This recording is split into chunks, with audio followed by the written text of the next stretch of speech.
Hello student, आज आप सभी को ट्वेल्थ केमिस्ट्री का चैप्टर नंबर 4 रासायनिक बल गतिकी के एग्ज़ाम 2024 के लिए मोस्ट इम्पोर्टेंट क्वेश्चन लाया हूं और आप वीडियो को अंत तक वॉच करें और अपने कॉपी में इसे सॉल्व करने का प्रयास करें। अगर आपको इसका सॉल्वेड वीडियो चाहिए तो कमेंट में ज़रूर बताएं, वीडियो आ जाएगा। और अब चलते हैं, वीडियो को शुरू करते हैं। और तो फर्स्ट क्वेश्चन आपका आ जाता है, अभिक्रिया वेग क्या है तथा इसका इकाई क्या है। आपको अभिक्रिया वेग क्या है इसका डेफिनेशन लिख लेना है तथा इसका इकाई क्या है आपको ये डेफिनेशन लिख लेना है। ओके, अब अगला जो प्रश्न है, अभिक्रिया का क्रम या कोटि या दर क्या है, आपको डेफिनेशन इसका लिख लेना है और कुछ एग्जांपल्स भी दे देने हैं।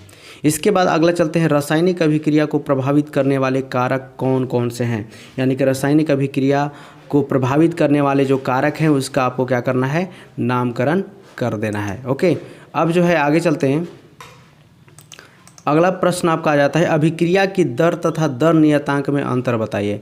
यानी कि आपको क्या करना है, अभिक्रिया का दर बता देना है और दर नियतांक में अंतर बता देना है। ठीक है, तो दोनों में अंतर आपको बता देना है। इसके बाद आगे का जो प्रश्न है, शून्य क्रम अभिक्रिया या शून्य कोटि की जो अभिक्रिया के लिए दर नियतांक का व्यंजक ज्ञात करें तथा इसकी अर्ध आयु ज्ञात कीजिए और मात्रक भी बताइए। आपको अर्ध आयु बताना है और मात्रक भी बता देना है। ओके, तो ये आपका प्रश्न रहा।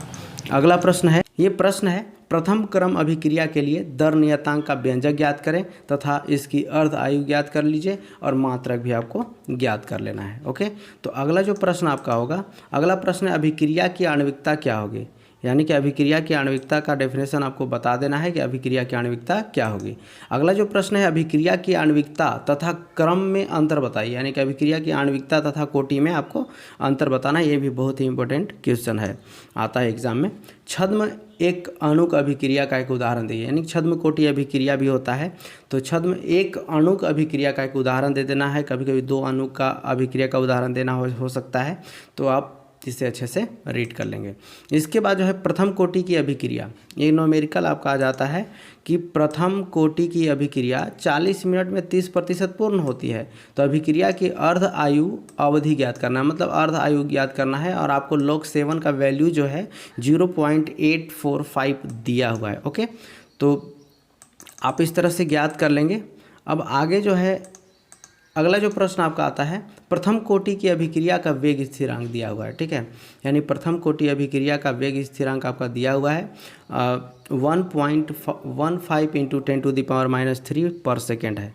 कितने समय में इस अभिक्रिया का 5 ग्राम अभिकारक घटकर 3 ग्राम हो जाएगा। ठीक है, तो आपको कितने समय आपको ज्ञात करना है कि 5 ग्राम अभिकारक घट करके 3 ग्राम हो जाएगा। ओके, अगला जो प्रश्न आपका जाता है, एक प्रथम कोटि अभिक्रिया कहा जा रहा है कि एक प्रथम कोटि अभिक्रिया जिसका वेग स्थिरांक कितना दिया हुआ है, तो 200 पर सेकेंड दिया हुआ है कि अर्ध आयु की गणना करना है। मतलब आपको क्या करना है, अर्ध आयु की गणना कर देना है। अगला जो प्रश्न आपका हो जाता है, अगला जो प्रश्न है, किसी प्रथम कोटि अभिक्रिया कहा जा रहा है कि किसी प्रथम कोटि अभिक्रिया के लिए वेग व्यंजक या वेग स्थिरांक के का मान 5.5 इंटू 10⁻⁻14 पर सेकेंड है।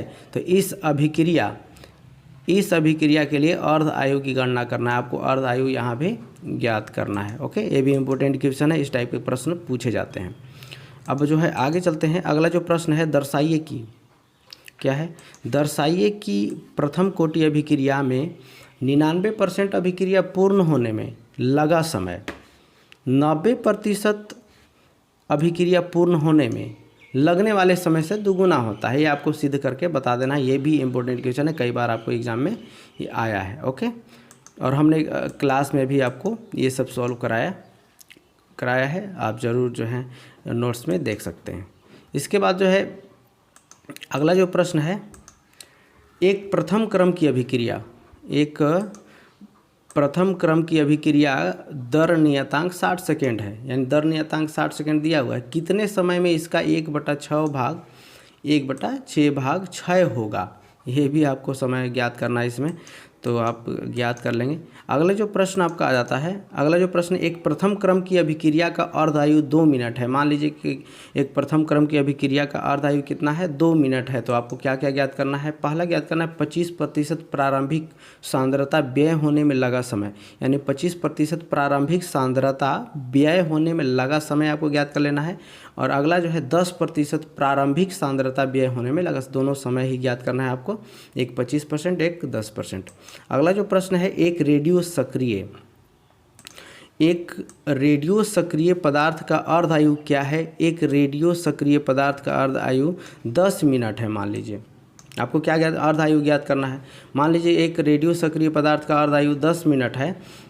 पदार्थ के लिए क्षय नियतांक का मान ज्ञात कीजिए, यानी क्षय नियतांक का वैल्यू आपको ज्ञात कर लेना है। ओके, इतना ही प्रश्न जो है आपको क्या कर लेना है, अच्छे से सॉल्व कर लेना है। और एग्ज़ाम में बस इसी के अंदर से बहुत सारे जो है प्रश्न जितने भी आते हैं आ सकते हैं, है ना। और ज़्यादा ऐसे प्रश्न न्यूमेरिकल दिए गए हैं कि इस टाइप के प्रश्न दिए जा सकते हैं। तो हल्का फुल्का चेंज हो सकता है, लेकिन इसी टाइप के क्वेश्चन पूछे जाएंगे। ठीक है, तो आई होप कि आप लोग को अच्छा लगा होगा वीडियो, ज़रूर लाइक कर लीजिएगा। ओके, और नेक्स्ट चैप्टर के लिए जल्द ही मिलते हैं नेक्स्ट वीडियो में। ओके, थैंक यू, धन्यवाद।